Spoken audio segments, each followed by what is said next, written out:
ہیں یہ اٹھائی گیرے ہیں جو اقتدار کے بھوکے ہیں، اور ان کو اقتدار جو بھی سونپے یہ اس کو آمنا و صدقنا کہہ کے قبول کر لیتے ہیں۔ سیڈ ہے سر، اور اس وقت جو پاکستان میں ہو رہا ہے، میں نے آپ کے ساتھ سینیریو شیئر کیا کہ آپ کی جو رولنگ پارٹی ہے وہ دہشت گرد فارم 45 47 کے حوالے سے دیکھ لیں، کورٹ کے فیصلے دیکھ لیں، وہ تو تحریک انصاف پر پابندی لگانا چاہتے ہیں۔ ایگزیکٹلی، عزم استحکام، تو اگر آپ توپیں تانیں گے تو اپنے پاکستانیوں کو کتنا ماریں گے۔ آج سر ایک آپ سے میں ٹیکنیکل بات پوچھنا چاہتی ہوں، آئی پی پیز کی اگر ہم بات کرتے ہیں، یہ کس دور میں کانٹریکٹ دیا گیا تھا؟ بجلی پیدا کرنے کے جو ٹھیکے تھے کس دور میں دیے گئے تھے؟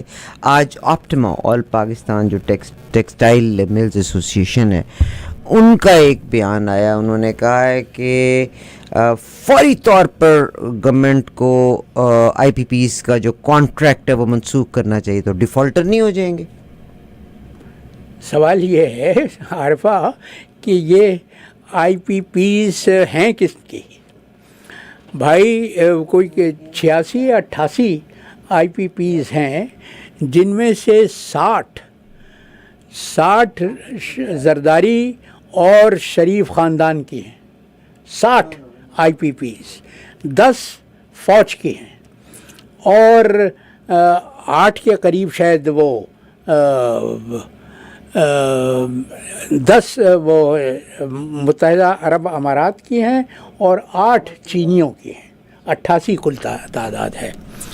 تو سوال یہ ہے کہ 3/4 تو مالکان 2 خاندان ہیں۔ اب وہ خاندان اس وقت بفیض فوج ملک پر حکمرانی بھی کر رہے ہیں، تو کون ان آئی پی پیز کے مسئلے کو چھیڑے گا؟ کون ان سے یہ کہے گا ان آئی پی پیز سے کہ اس پر نظر ثانی ہونی چاہیے؟ یہ سوال کہ حکومت آئی پی پیز کے پر نظر ثانی کرے، یہ تو ایسا ہی ہے کہ چور سے کہے کہ وہ اپنے مقدمے پر فیصلہ کرے۔ بالکل صحیح صاحب۔ خبر آج یہ ہے کہ کامران ارشد جو کہ چیئر ہیں آپٹیما کے، انہوں نے کہا حکومت چاہتی ہے کہ لاکھوں لوگ بے روزگار انہوں نے مطالبہ کیا ہے کہ آئی پی پیز پر کے ساتھ جو معاہدے ہیں نظر ثانی ہونے چاہیے۔ معاہدے کیا ہے؟ یہ تو کھلی ہوئی لوٹ مار ہے۔ معاہدہ یہ ہے کہ وہ جتنی بجلی پیدا کریں گے اس کی نظر ثانی نہیں، انہوں نے کہا ہے کہ منسوخ کیا جائے، بالکل منسوخ ہونے چاہیے، اس لیے کہ یہ معاہدے تو مجھے لگتا ہے کہ ایسی دھاندلی ہے، ایسی لوٹ مار ہے جس کی دنیا میں مثال نہیں ملتی۔ آئی پی پیز جتنی بھی بجلی پیدا کرتے ہیں اس کی تمام تر رقم ان کو ادا کر دی جاتی ہے۔ میں نے ابھی کل ہی پڑھا تھا کہ وہ 45,000 میگا واٹ بجلی پیدا کرتے ہیں، لیکن ملک میں کھپت صرف 22,000 میگا واٹ کی ہے۔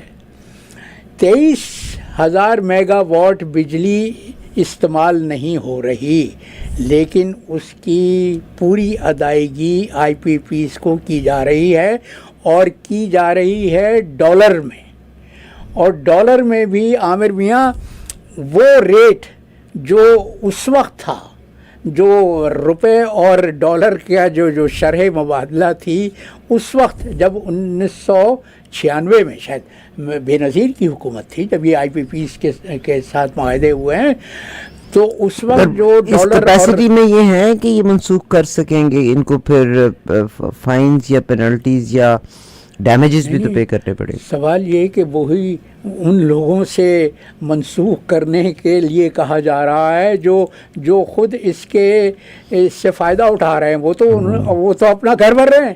ان کو تو وہ جو کہاوت ہے نا کہ ہلدی لگی نہ پھٹکری اور رنگ چوکھا آیا، تو ان کا تو کچھ نہیں جا رہا۔ وہ تو جتنی بجلی پیدا ہو رہی ہے اس کے تمام تر رقم حکومت پاکستان سے وصول کر رہے ہیں، تو وہی لوگ حکمراں ہیں، وہی مسند اقتدار پہ بیٹھے ہوئے ہیں۔ سوال یہ ہے کہ وہ کیوں اپنے پیروں پر کلہاڑی چلائیں گے؟ بہت شکریہ. بڑا ہی گنجلدار کیس ہے, بڑا ہی گنجلدار کیس. دنیا میں, تمام دنیا میں پرابلمز ہے. ابھی میرے نظر سے گزری کہ سینکڑوں تارکین وطن کا ایک قافلہ امریکہ کی طرف روانہ ہے. یہ ویسٹرن کنٹریز جو ہیں وہ بھی تارکین وطن کو لینا نہیں چاہتے, ایکسیپٹ نہیں کرنا چاہتے, امیگریشن کے اگینسٹ ہے. آپ ابھی فرانس میں آپ نے اس کے دنگے فساد سنے ہیں. ویراز ہمارے اپنے مسلمان ممالک جو ہیں, آج بنگلہ دیش کا بڑا تذکرہ کرتے تھے, اور شیخ مجیب الرحمن کی بیٹی حسینہ واجد پر اتنا عرصہ وہ حکمران رہی ہیں, اور انہوں نے مفتی بہانی کی جو وہ تھا اس کو سپورٹ کیا تھا. 30% کوٹا آپ نے کہا دیا, مگر یوتھ نے فوج کو, اور کرفیو لگا, ماشاء اللہ ایک قسم کا آیا, گھٹنے ٹیکنے پہ مجبور. کرفیو لگا. قوم بیدار ہے, قوم میں حص ہے اپنے مفادات کے, اپنے حقوق کا تحفظ کرنے کا. اچھا, ان شارٹ آپ یہ کہہ رہے ہیں